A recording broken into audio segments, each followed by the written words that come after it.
अगर आप कम पैसों में सही नेक्स्ट लेवल लग्जरी एंजॉय करना चाहते हैं तो ये गाड़ी एक बेस्ट ऑप्शन है और ये है BMW i7 2023 मॉडल।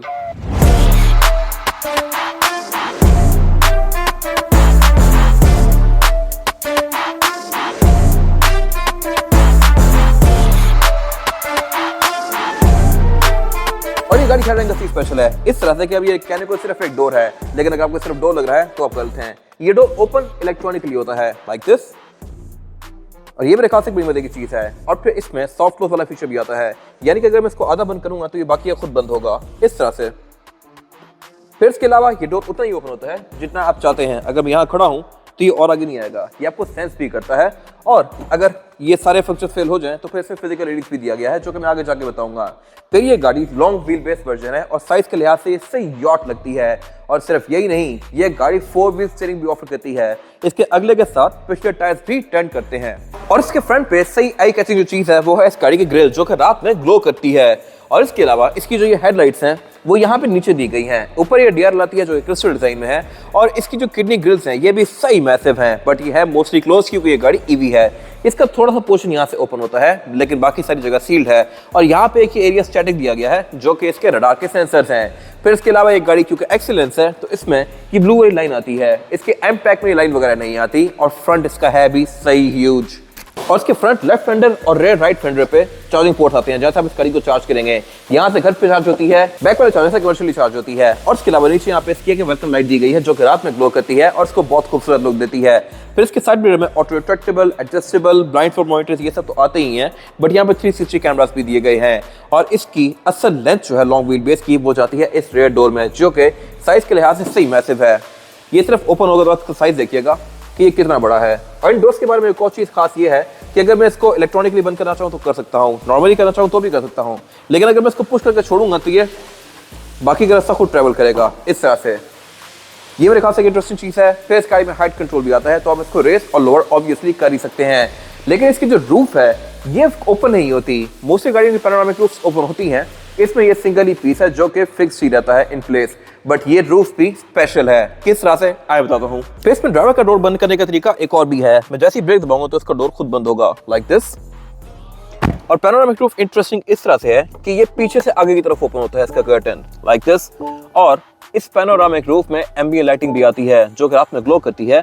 और ड्राइव मोड के साथ भी आप इसके कलर्स चेंज कर सकते हैं, वरना आप इसके खुद भी कलर्स RGB में स्विच कर सकते हैं। रात के टाइम ये सही मजे की लुक देती है। फिर जहां तक बात है इंटीरियर की, तो ये भी इसका लग्जरी के लिहाज से बहुत नेक्स्ट लेवल पे है। सीट इसमें पूरी ही लेदर की फिनिश में है। ये हीटेड वेंटिलेटेड तो है ही, बट ये है भी काफी ज्यादा चौड़ी और इनमें एक्साइटर्स भी आते हैं। साउंड सिस्टम इसमें बॉवर एंड विल्किंस का है, जिसके स्पीकर तो अच्छे खासे हैं ही, लेकिन ये स्पीकर इसके हेडरेस्ट में भी हैं। और ये सीट वाइब्रेट भी करती है म्यूजिक के साथ, जो कि आपको इसका सही मजेदार किस्म का एक्सपीरियंस देती है। फिर मैं यहीं से बैठ के गाड़ी की मोस्टली सीट्स को एडजस्ट कर सकता हूँ। और सीट्स के एडजस्टमेंट के कंट्रोल जो है ये भी क्रिस्टल की फिनिश में है, जो कि बहुत खूबसूरत लगते हैं। फिर जहां तक बात है डैशबोर्ड की, तो इसके सेंटर में ये काफी बड़ी सारी एम्बिएंट लाइटिंग कंटिन्यू करती है और ये भी ड्राइव मोड का चेंज करती है। अगर लेट्स सपोज मैं इसका स्पोर्ट मोड करता हूँ तो मेरी सीट थोड़ी सी कॉन्ट्रैक्ट हो गई हैं मुझे ग्रिप करने के लिए। और ये एम्बिएंट लाइट भी अब 2 टोन में हो गई है, एम पैकेज वाली थीम को मैच करने के लिए। इसके अलावा बाकी इसकी जो ड्रॉर है इसमें कोई ओपन करने के लिए यहाँ पे लैच नहीं दिया गया। लैच इसका इलेक्ट्रॉनिक है, जिसको मैं इस तरह से ओपन कर सकता हूँ। ये काफी लग्जरियसली ओपन होती है। खैर, इसके अलावा इसकी जो एयर वेंट्स हैं ये भी कंसील्ड हैं, आपको ये नजर नहीं आएंगे। सिर्फ यहाँ पे एक छोटा सा डक्ट दिया गया है जहाँ से हवा थ्रो कर रही है, और इसको मैं ओपन क्लोज भी इलेक्ट्रॉनिकली करूंगा इस तरह से। फिर इसके अलावा जहां तक बात है इसकी मल्टीमीडिया स्क्रीन की, तो ये भी सही मैसिव है और यही पैनल कंटिन्यू कर रहा है इसके मीटर के साथ भी। इससे मैं गाड़ी के मोस्टली फीचर्स को यूज कर सकता हूं। और यहाँ पे एक और फीचर भी इंटरेस्टिंग है, वो ये है कि मैं यहीं से ही गाड़ी के चारों डोर्स को इकट्ठे ओपन कर सकता हूँ। अब वो वाला मेन्यू पॉपअप करने के लिए यहाँ पे डोर्स पे बटन दिया गया है, जिससे सीट्स के और डोर्स के फंक्शंस यहाँ पे आपको शो होते हैं। इन सीट्स में मसाजर भी आते हैं, मसाजर की इंटेंसिटी, मसाजर का स्टाइल, ये सब कुछ मैं यहाँ से एडजस्ट कर सकता हूँ। क्लाइमेट कंट्रोल इस गाड़ी में 4 जोन तो है ही। फिर इसके अलावा इसमें ब्लूटूथ, नेविगेशन, ऑक्स, USB हर चीज़ यहाँ पे तो आती ही है, बट इसका नेविगेशन आपको हर तरह से असिस्ट करता है, यहाँ पे भी, मीटर में भी और हेड्स अप डिस्प्ले में भी। हेड्स अप डिस्प्ले में ये गाड़ी मुझे काफी हद तक बताती है कि अपने कहाँ टर्न करना है, कहाँ नहीं टर्न करना। स्टीयरिंग व्हील भी इसमें पूरा लेदर स्टिच्ड है और इसके अलावा इसमें यहाँ पे लाइट्स भी आती हैं जो कि आपको रिवर्स पार्किंग में हेल्प करती हैं। मीटर में इसका पूरी स्क्रीन है जिसको आप काफी हद तक कॉन्फ़िगर कर सकते हैं। हेड्स अप डिस्प्ले को भी आप काफी हद तक एडजस्ट कर सकते हैं इस तरह से। और इसके अलावा यहाँ पे आपको ये सेंसर नजर आ रहे होंगे जो कि फटीग वगैरह को सेंस करते हैं और आपको काफ़ी हद तक असिस्ट करते हैं। फिर इस गाड़ी में हेड्स अप डिस्प्ले भी आता है जो कि अगेन अच्छा खासा मैसिव है और इसको भी आप काफ़ी हद तक कॉन्फ़िगर कर सकते हैं अपनी मर्जी के लिहाज से। मीटर में इसकी सेटिंग्स दी गई हैं जिनसे आप इसके डिस्प्ले के मोड को चेंज कर सकते हैं इस तरह से। एम पैक वाली कार में यहाँ पे बूस्ट का बटन आता है जो कि स्पेसिफिक कार में नहीं है, बट इट्स ओके। फिर अगर बात कीजिए इस वाले पैनल की तो ये भी काफ़ी लग्जरियस है। ये इतना सा ग्लास जो है ये इसका पूरा गेयर सेलेक्टर है। आप इसको गेयर में यहाँ से स्विच करेंगे लाइक दिस, और इसमें जो यहाँ पे एक बड़ी सारी डिस्क दी गई है, यहाँ से आप इसकी स्क्रीन के बीच में नेविगेट कर सकते हैं। फिर इसकी स्क्रीन में भी काफ़ी यूजफुल फीचर्स आते हैं और इसमें रिवर्स पार्किंग भी आती है जिसका मैंने डेमो आपको दिया है। ये रहा इसका हाइट कंट्रोल। वॉल्यूम रॉकर भी इसका पूरा एक ग्लास के फिनिश में है, बट अगर आपने इसको यूज नहीं करना तो आप जेस्चर से भी वॉल्यूम को कंट्रोल कर सकते हैं इस तरह से। ये मेरे ख्याल से बड़ी मजे की चीज़ है।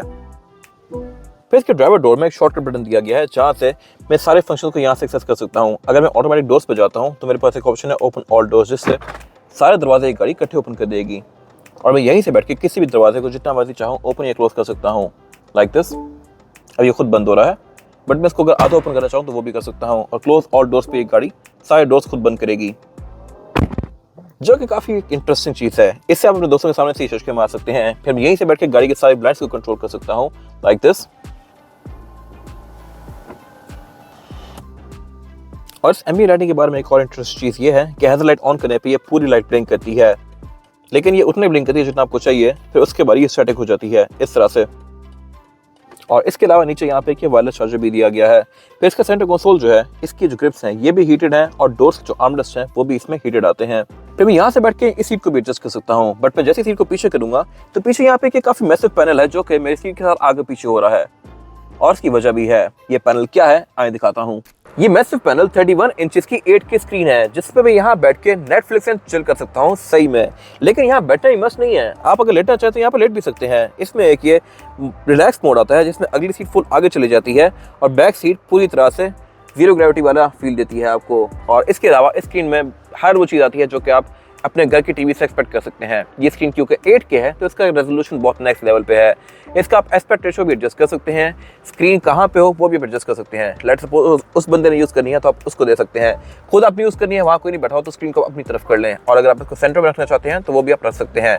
ब्राइटनेस इसकी ये फुल है और इस तरह से मैं यहाँ लेट के इसको एंजॉय कर सकता हूँ। मेरा यहाँ पे फुट सपोर्ट भी एक्सटेंड हो गया है, आगे मेरे पास ही पाँव के लिए प्रॉपर एक जगह दी गई है और मेरी सीट की बैक भी थोड़ी सी ज़्यादा लंबी हो गई है, तो यहाँ लेट के मैं एम्बिएंट लाइटिंग के साथ ये चीज़ एंजॉय कर सकता हूँ। और जहाँ दोबारा फीचर्स की तो ये सीट सीटेड भी है, वेंटिलेटेड भी है, यहाँ पे सी टाइप के आउटलेट्स भी दिए गए हैं। एयर वेंट्स भी यहाँ पे बहुत सारे आते हैं। इसके पिलर्स भी एयर वेंट्स हैं, सेंटर में भी हैं, पाँव पे भी हैं और सीट्स में भी ऑब्वियसली एयर वेंट्स हैं।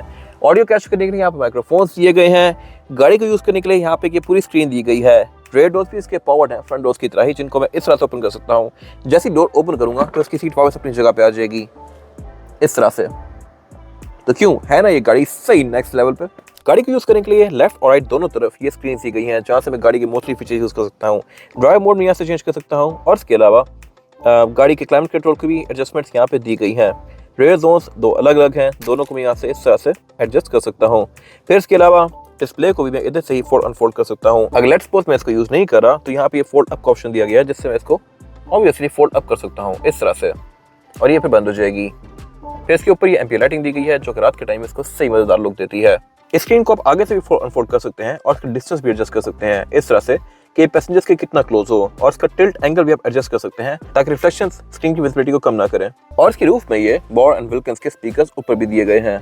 अगर सपोज इलेक्ट्रॉनिक डोर्स काम नहीं करे तो आप इसके डोर्स को यहाँ से मैनुअली भी ओपन कर सकते हैं और यहाँ पे एक और रिलीज भी दिया गया है जिससे मैं ओपन करके डोर को मैनुअली पुश कर सकता हूँ। और जहाँ तक बात है इसके अंडर द सिचुएशन की, तो इसका बोनट ओपन करने के लिए अब मोस्टली BMW की तरह इसके बोनट को भी 2 दफ़ा पुल करेंगे इसके लैच को लाइक दिस, और अब ये ओपन हो चुका है। फ्रंट पे आके मुझे कोई लैच ढूंढने की जरूरत नहीं है, इसको जस्ट मैं ऊपर उठा दूंगा तो ये ओपन हो जाएगा। और यहाँ पे अंदर कुछ भी नहीं है, ये सारा एरिया ब्लैंक है, बंद है, और इसकी वजह यह है क्योंकि इसमें इंजन नहीं है। इसी बॉडी में इंजन वाली गाड़ियाँ भी आती हैं, तो ये गाड़ी ग्राउंड अप ईवी बनने के लिए बिल्डिंग की गई थी और इसलिए यहाँ पे कंपोनेंट्स हैं, वरना मोस्टली गाड़ियों में ईवीज में यहाँ पे फ्रंक आता है। ये गाड़ी 0 to 100 अंडर 4 सेकंड करती है जो कि इंसेनली फास्ट है। और इसके अलावा ये गाड़ी तकरीबन सिंगल चार्ज में 500 की रेंज आपको इजीली दे सकती है। कंपनी क्लेम करती है 620 की, बट 500 रियलिस्टिक है। चार्ज ये गाड़ी ओवरनाइट होती है, अगर आप इसको फास्ट चार्जर पर चार्ज करें तो ये 1-1.5 घंटा ले सकती है। और बाकी मेंटेनेंस के लिहाज से ये गाड़ी बिल्कुल फ्री है, इसमें कोई खास मेंटेनेंस नहीं होती, सिर्फ रूटीन चेकअप्स होते हैं और इसके अलावा ब्रेक पैड चेंज होते हैं या फिर इसके टायर चेंज होते हैं एंड दैट्स इट। बाकी ये गाड़ी लाइक प्लग एंड प्ले वाला सीन है इसका। यही वजह है कि पाकिस्तान में बहुत ज्यादा इन होती जा रही है और ईवी पे टैक्सेस भी कम होते हैं और तब ये गाड़ी तकरीबन 6-7 करोड़ के आसपास होती है। और इस गाड़ी में एक और चीज इंटरेस्टिंग है वो ये है कि इसमें 4 व्हील स्टीयरिंग आता है। इसके अगले के साथ साथ पिछले टायर भी टर्न होते हैं लाइक दिस। ये चीज बहुत ही कम गाड़ी में आती है और इसमें दी गई है, और जितनी बड़ी ये गाड़ी है इसके लिए 4 व्हील स्टीयरिंग होना मस्ट है। रिम इसमें 20 इंचेस के आते हैं और इसके टायर्स भी स्टैगर्ड हैं। अगले टायर का साइज है 245, पिछले का है 285। तो रिम भी इसके 20 इंचेस के हैं और i7 में ये सिग्नेचर रिम आते हैं। इसका जो सेंटर कैप है इसके आसपास ब्लू लाइनिंग दी गई है जो कि शो करवाता है कि ये गाड़ी इलेक्ट्रिक है, और इसमें हाइट कंट्रोल भी आता है जिससे आप इसको रेस और लोअर भी कर सकते हैं। और इस गाड़ी के बैक पे कैमरा के लिए वॉशर भी आता है। वॉशर किधर है गैस करें, कैमरा ये रहा।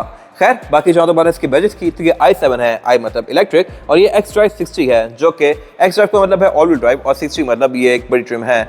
इसकी डिमांड 5,95,00,000 है। ये 23 मॉडल है और सेगमेंट मोटरस्पोर्ट के पास अवेलेबल है। बाकी बैक पे इसकी ब्लू लाइंस दी गई हैं जो कि एक्सएलएस वाले वर्जन में आती हैं। पार्किंग सेंसर्स ऑब्वियसली यहाँ पे है। टेल लाइट भी इसकी ट्रांजिशन इफेक्ट के साथ ऑन होती है। टेलगेट इसका हैवी पावर्ड और ट्रंक कैपेसिटी के लिहाज से भी ये गाड़ी अच्छी खासी स्पेशियस है। यहाँ फर्स्ट एड किट भी आती है और इसके अलावा अब यहीं से इसके केबिन को भी एक्सेस कर सकते हैं।